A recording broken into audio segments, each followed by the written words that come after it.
So here we are, the culmination of years of preparation and transition.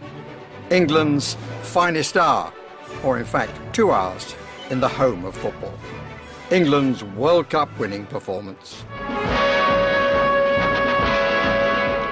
No previous international, no other cup final, indeed nothing Wembley ever staged, matched the glamour of this event, the final of the World Cup. The cream of the world's players battle for the honour of playing on this arena on this afternoon. Waiting in the tunnel were England on the right and West Germany. When the moment came for the players to march out, 97,000 fans gave them the biggest roar of the competition.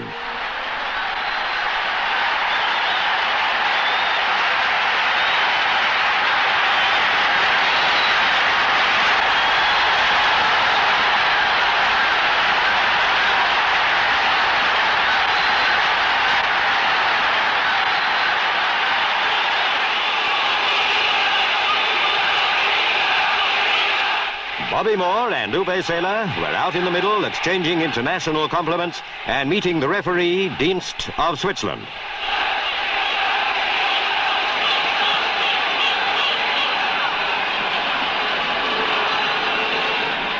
You might call this the moment of truth for Alf Ramsey.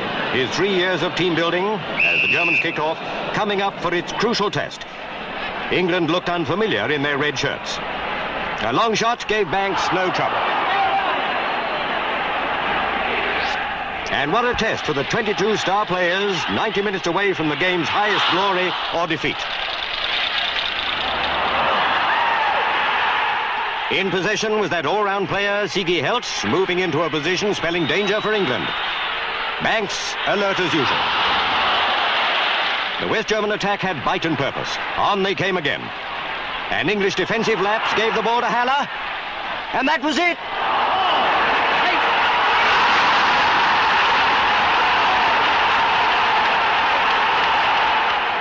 One down after 12 minutes spurred the English attack.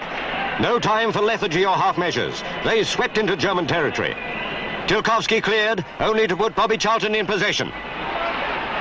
Another fine save, but there was no stopping England.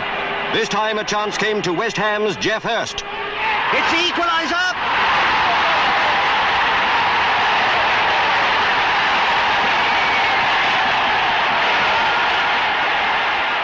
Splendidly matched, these teams.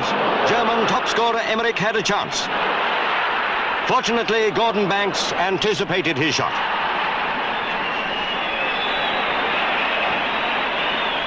England piled on the pressure. Bobby Charlton inspired a movement which, with just a little more luck, could have put England in the lead. A big sigh of relief for West Germany when the ball was clear.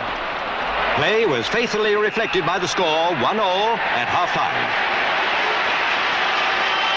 A brief let-up in the tension came as welcome relief for both English and German supporters.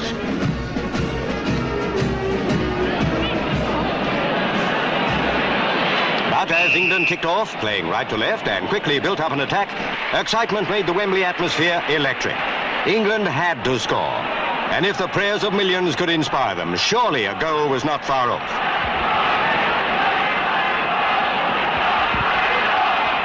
The West German defence was like a stone wall. Again, England launched an offensive. And again, the German blockade could not be penetrated. Play swung to the other end. West Germany threatened the English goal, but Banks, playing brilliantly, was in position to deal with it.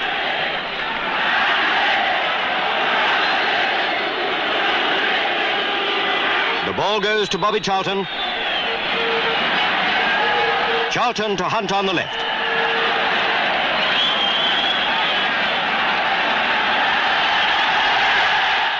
Despite strong German threats, the English defence could not be rattled.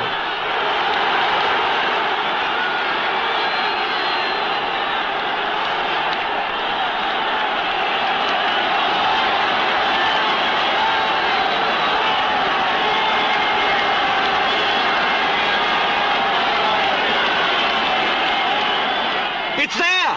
Peters has scored!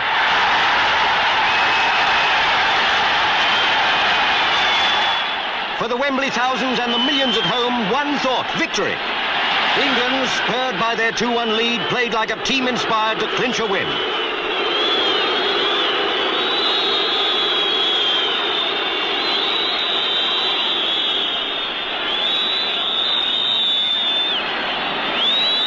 In the dying minutes of the match, the jubilant English supporters' nerves were strained to breaking point. The World Cup was within England's reach. If only they could keep the lead for a few desperate minutes against the West Germans. Now a team playing their hearts out to keep in the running.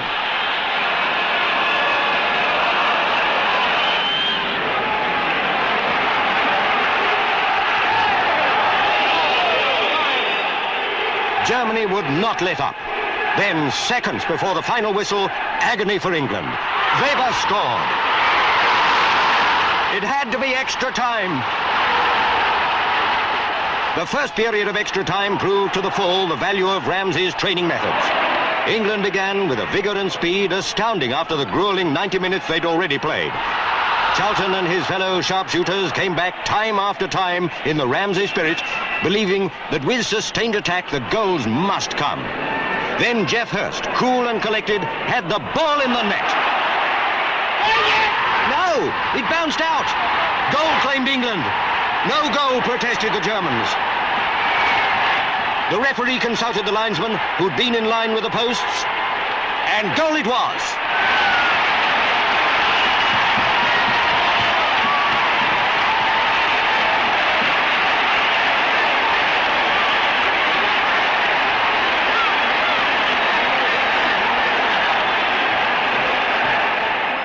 England led again, 3-2 now, and in spite of a German attack early in the final period of extra time, Bobby Moore's men had thrown off all signs of tiredness. It was West Germany who were now noticeably the slower team.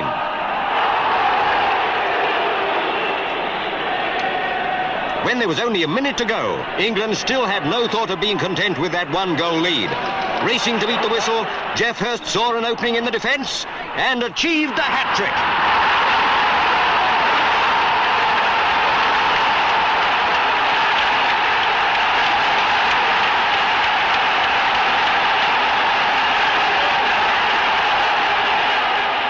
Jimmy Greaves, out of the side through injury, set the example to the other reserves by congratulating the victorious players.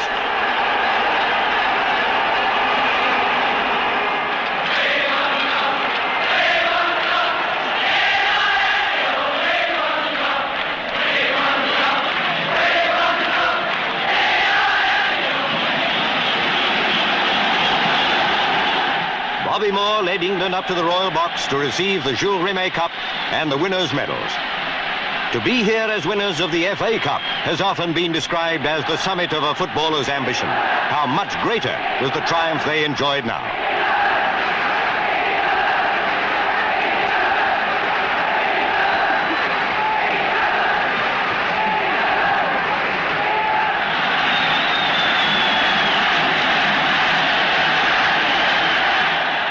Years ago, Alf Ramsey set out on the hard road that led to the World Cup.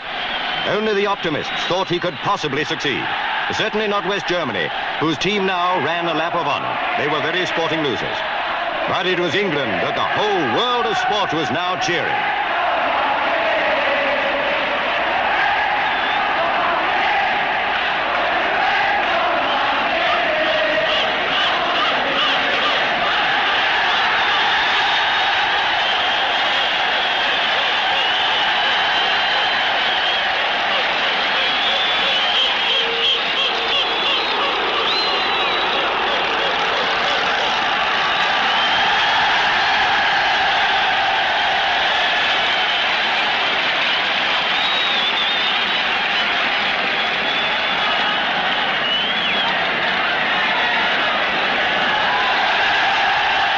Into his gallant team, England manager Alf Ramsey instilled sportsmanship first and foremost. How well they applied his teaching.